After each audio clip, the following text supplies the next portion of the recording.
एक दिन मैं भारत के जंगलों और पहाड़ों में घूम रहा था। अचानक मुझे पानी की जोरदार आवाज सुनाई दी, जैसे कोई मुझे अपनी ओर बुला रहा हो।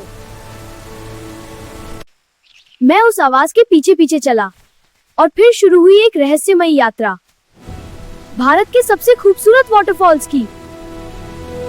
सबसे पहले मैं पहुंचा एक ऊंचे पहाड़ के पास और अचानक मेरे सामने आया एक विशाल झरना। मैं उसे देख ही रहा था कि तभी झरना मुझसे बोला, मैं हूँ जोग फॉल्स, कर्नाटक में शरावती नदी पर। लेकिन क्या तुम जानते हो, मैं 4 अलग अलग धाराओं में गिरता हूँ और हर धारा की अपनी कहानी है। मैं हैरान रह गया और आगे बढ़ गया। जैसे ही मैं आगे बढ़ा, मुझे दूर से दूध जैसा सफेद पानी गिरता दिखा।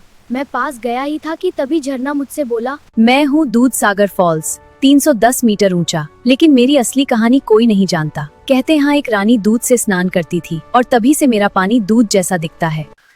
अब मेरी क्यूरियोसिटी और बढ़ गई और मैं पहुंचा मेघालय की हरी भरी घाटियों में, जहां एक बहुत ऊंचा झरना मेरा इंतजार कर रहा था।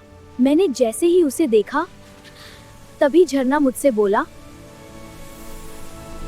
मैं हूँ नौकालिकाई फॉल्स, 340 मीटर ऊंचा। लेकिन मेरी कहानी सबसे दुखद है। मेरा नाम एक महिला की कहानी से जुड़ा है, जिसने दर्द में छलांग लगा दी। यह सुनकर मैं कुछ पल के लिए चुप हो गया। थोड़ा आगे बढ़ने पर मैं पहुंचा केरल के एक बेहद खूबसूरत झरने के पास।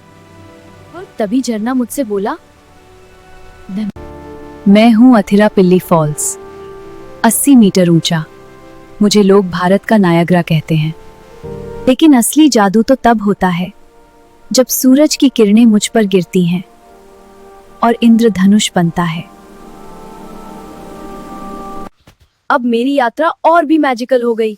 आखिर में मैं पहुंचा मसूरी, जहां लोग इस झरने के साथ मस्ती कर रहे थे। मैंने जैसे ही उसे देखा, तभी झरना मुझसे बोला, मैं हूँ केम्प्टी फॉल्स और मैं सिर्फ एक झरना नहीं, बल्कि खुशियों की जगह हूँ। लेकिन याद रखना, भारत में अभी भी कई ऐसे झरने हैं जो तुमने देखे ही नहीं है। मैं सोच में पड़ गया। जब मैं वापस लौट रहा था, तभी मुझे फिर वही आवाज सुनाई दी, जैसे कोई और झरना मुझे बुला रहा हो।